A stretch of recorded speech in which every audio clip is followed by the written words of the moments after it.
Kumusta mga ka-diskarte chicks? Ito ang isa sa mga sticky situations sa relasyon na pwedeng sumira sa inyong pagmamahalan. Ang jowa mong palaging nangungutang. Yung tipong ang love story nyo nagiging love story with payment. Reminders na lang.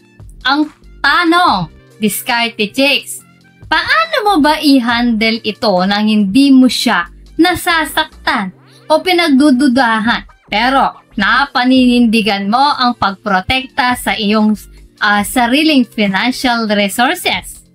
Normal lang na magtulungan sa relasyon, diskarte chicks, lalo na sa panahon ng kagipitan. Pero kung ang pangungutang ay nagiging palagian na at parang ATM machine ka na niya, di na yan healthy, pwedeng maapektuhan ng tiwala, respeto at ang future ng relasyon ninyo.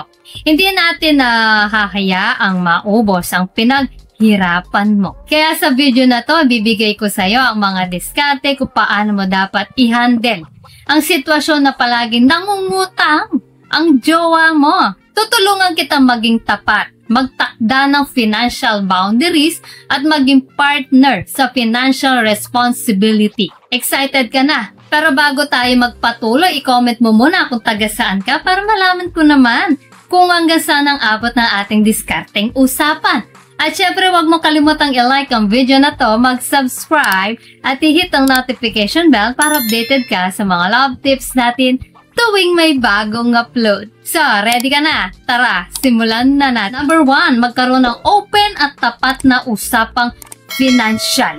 Una sa lahat, diskarte chicks, ang pag-uusap tungkol sa pera ay dapat gawin ng personal at tapat. Huwag kang umiwas. Tanungin mo siya kung bakit siya laging kinakapos o nangungutang. May problema ba sa kanyang budget? May emergency ba? Palagi, diskarte. Sabihin mo ng kalmado, napansin ko na medyo madalas kang nangungutang. Okay ka lang ba? May problema ba tayo na hindi ko alam? Ang pagiging direktang pero may malasakit ay mahalaga. So number 2, ipakita ang iyong financial status at limitasyon. Diskarte chicks, ipaliwanag mo rin sa kanya ang iyong financial situation. Sabihin mo na may sarili ka rin gastos, responsibilidad at mga ipon para sa future. Huwag kang magpanggap na mayaman kung wala. Diskarte, maaari mong sabihin na iintindihan ko na nangangailangan ka, pero may budget din ako. Hindi ko kayang bigyan ka lagi ng ganito. Ang pagiging tapat sa iyong limitasyon ay maglalagay ng realistic expectations. Sandali lang mga ka-diskarte chicks, bago po tayo magpatuloy, nakapag-subscribe ka na ba? Baka naman i-hit mo ng subscribe button ngayon na. As in now na, para mas marami pa tayo madiskarte pag-uusapan sa susunod. So number 3, magtakda ng clear financial boundaries. Ito ang pinakamahalaga, diskarte chicks. Magtakda ka ng malinaw na financial boundaries. Hindi ka ATM machine. Ang diskarte, maaari mong sabihin, handa akong tumulong sa'yo kung emergency. Pero hindi ako pwedeng magpautang ng palagian. O para sa emergency, pwede tayo magtulungan. Pero hindi para sa pang-araw-araw na gastusin na dapat mo planuhin. Ang pagiging matatag sa iyong boundaries ay magpapakita ng paggalang sa iyong pera. Number 4, huwag gawing normal ang pangungutang. Diskarte chicks, kung patuloy kang nagpapautang ng walang tanong, magiging normal na sa kanya ang pangungutang. Diskarte, kung uutang siya, tanungin mo kung kailan niya balak bayaran. Kung hindi niya nabayaran ng nauna, huwag magpautang ulit hanggat hindi niya nababayaran. Ang pagiging accountable sa pera ay mahalaga sa isang relasyon. Huwag kang maging soft sa pera. Number 5, turuan siyang maging responsable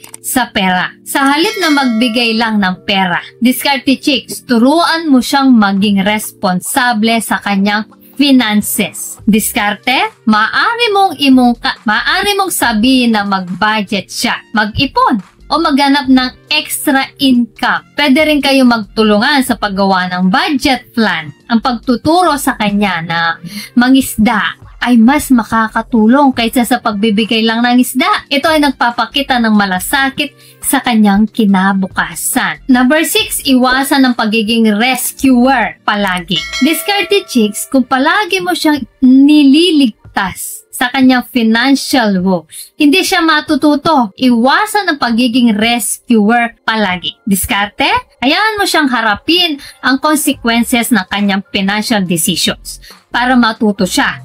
Ang mensahe ng pagtulong ay okay, pero ang patuloy na pagliligtas ay hindi. Kailangan niyang matuto na panindigan ang sarili niyang financial independence. Sa number 7, pag-usapan ng pag-iipon at kinabukasan ninyong dalawa. Kung seryoso kayo sa isa't isa, discarded chicks, pag-usapan nyo ang inyong financial future. Paano kayo mag-ipon para sa live-in, kasal, o anak kung laging nauubos ang pera sa utang. Diskarte, pagplano kayo ng joint financial goals.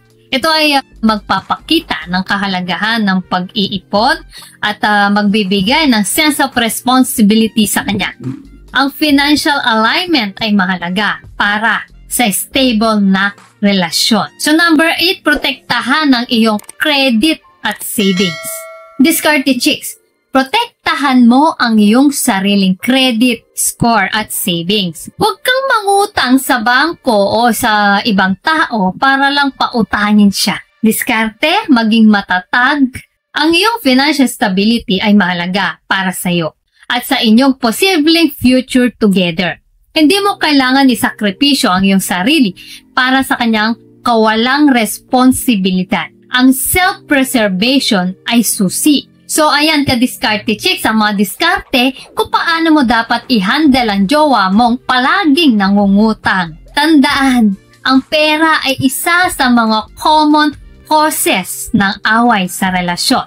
Ang pagiging tapat at pagtatakda ng boundaries ay mahalaga para manatiling healthy ang inyong financial at emotional relationship. Tandaan, diskarte chicks, ang pagiging isang lalaki may diskarte ay hindi lang sa pagiging gwapo, kundi sa pagiging responsable, matatag, at may kakayahang protektahan ng kanyang resources, habang sinusuportahan ng partner na maging financially responsible. Deserve mo ang isang partnership na may mutual respect sa pera. Kaya ngayon, hamon ko sa'yo, kung nasa ganitong sitwasyon ka, maging matatag ka at magsalita ng may katapatan at paggalang. Protect your future. Go for it, discarte chicks.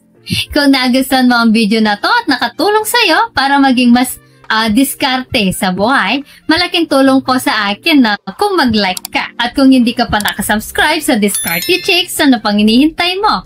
I-click mo na yan at i-hit ang notification bell para updated ka sa mga susunod nating usapan tungkol sa love, sex, at relationships. Share mo rin ito sa mga tropa mong laging may jowang nangungutang. Malay mo, makatulong ka rin sa kanila na maging diskarte. Comment down below kung paano mo hinarap ang ganitong sitwasyon. Gusto kong malaman ang kwento mo. At syempre, bago po tayo magtapos, shoutout muna sa ating mga masugid na tagapanood na sina Angelo Tumala from Hong Kong, Diyos Coro Kamangyan, taga Bukidnon, Mads Madjane, taga Balaba, Joseph Morada from Romblon, Danilo Suarez Jr. ng Camp Sur, Rodion Jimenez ng Antipolo City, Province of Rizal, Noel Joseph Melegrito ng Pampanga, James Rosales always watching from Tagaytay, Cavite, Usapang Babae from Bulacan, Desiderio Salvador from Cagayan de Oro City in Mindanao, Tribor Capiral ng Barangay sa Lopez, Quezon, Saivil Manangan ng Taguig at kay Leonardo Climaco, taga Surigao. Guys, maraming salamat po sa support at panonood, mga ka-Discarte Chicks. At para naman sa mga hindi pa na siya shoutout, gusto mong ma-shoutout sa next video, i-comment lang ang hashtag ka-Discarte Chicks at sabihin ko anong topic ang gusto mong pag-usapan natin next. Kung nagustuhan mo ang video na ito, ay huwag kalimutang mag-like, mag-subscribe at i-share ito. Comment down below kung alin sa mga tips na to ang na-experience mo na. So guys, this is Diskarte Chicks, your love mentor na laging nandito para sa mga discarding pag-ibig. Kita-kits sa next video. Maraming salamat sa panonood. Ingat kayo palagi. Let's spread love.